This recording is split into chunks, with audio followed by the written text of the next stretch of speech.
Assalamualaikum warahmatullahi wabarakatuh. Salam sejahtera bagi kita semua dan semangat pagi. Hari ini kita memasuki bab yang ketiga bagian 1, yaitu tentang pewarisan sifat dalam pemuliaan dan kelangsungan makhluk hidup. Materi ini adalah materi kelas 9 SMP Telkom Purwokerto. Sekolahnya anak keren, kreatif, energik, religius, dan disiplin. Indikator pencapaian kompetensi pada pertemuan kali ini meliputi 1. Menjelaskan molekul yang mendasari pewarisan sifat. 2. Mengidentifikasi struktur DNA. 3. Menjelaskan hubungan kromosom, DNA, gen, RNA, dan karakteristik makhluk hidup. 4. Menjelaskan istilah dalam pewarisan sifat. 5. Membandingkan kromosom tubuh laki-laki, perempuan, dan sel kelamin. Serta yang terakhir, membuat bagan persilangan sesuai daftar yang disajikan. Pendahuluan. Perhatikanlah foto keluarga berikut ini. Pada foto terlihat bahwa anak biasanya memiliki kemiripan fisik dengan orang tuanya. Kemiripan ini diatur oleh molekul yang dinamakan dengan gen. Tahukah kamu di manakah letak gen? Bagaimana proses pewarisan gen dari orang tua kepada keturunannya? Dan dapatkah kita merubah gen suatu makhluk hidup? Molekul yang mendasari pewarisan sifat. Yang pertama adalah materi genetik. Materi genetik adalah unit pewarisan sifat bagi makhluk hidup. Molekul yang berperan sebagai materi genetik adalah asam nukleat. Asam nukleat terdiri atas DNA atau deoksiribonukleik asid dan RNA atau ribonukleik asid. Materi genetik. Hubungan antara gen, DNA dengan kromosom. DNA terletak di dalam inti sel. DNA merupakan untaian yang sangat panjang. Agar DNA dapat tersusun di dalam inti sel yang kecil, untaian DNA melilit pada protein yang disebut dengan protein histon. Lilitan DNA dengan protein histon membentuk benang-benang kromatin. Pada saat sel akan membelah, benang kromatin ini akan memadat sehingga membentuk kromosom. Struktur DNA dan RNA. DNA memiliki struktur untai ganda yang membentuk heliks atau ulir.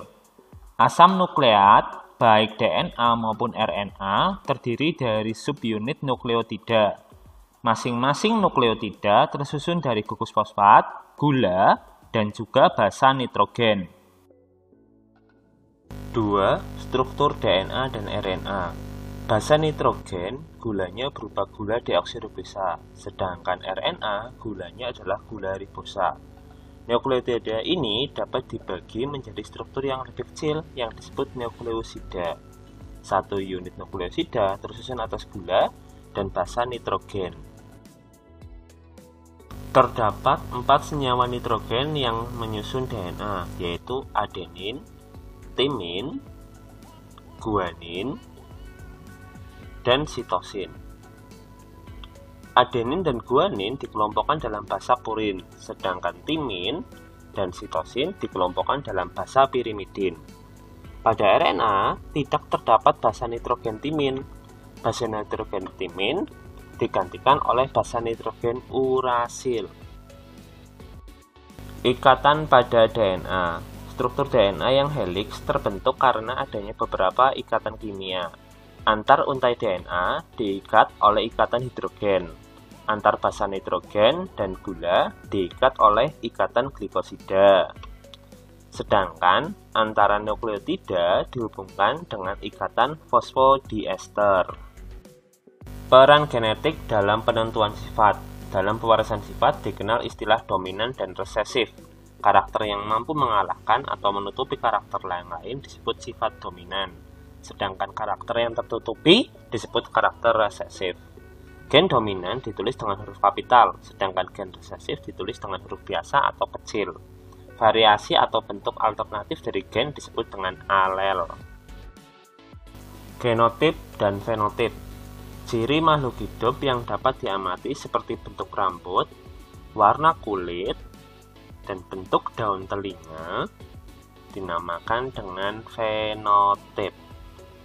Sedangkan keseluruhan informasi genetik yang tidak terlihat dinamakan genotip. Kromosom yang berpasangan dinamakan diploid. Sedangkan kromosom yang tidak berpasangan seperti pada sel kelamin dinamakan haploid. Jumlah kromosom pada sel tubuh manusia sebanyak 23 pasang, sehingga dalam keadaan diploid sebanyak 46 buah. Kromosom nomor 1 sampai 22 dinamakan kromosom tubuh atau autosom. Sedangkan kromosom nomor 23 dinamakan kromosom kelamin atau gonosom. Gonosom ini yang membedakan antara individu laki-laki dengan individu perempuan. Kromosom laki-laki ditulis XY, sedangkan perempuan ditulis XX. Penulisan kariotip atau susunan kromosom dalam keadaan diploid pada laki-laki ditulis 22AA plus XY, sedangkan pada perempuan 22AA plus XX. Penulisan kariotip atau susunan kromosom dalam keadaan haploid pada laki-laki ditulis 22A plus X atau 22A plus Y. Sedangkan pada perempuan ditulis 22A plus X.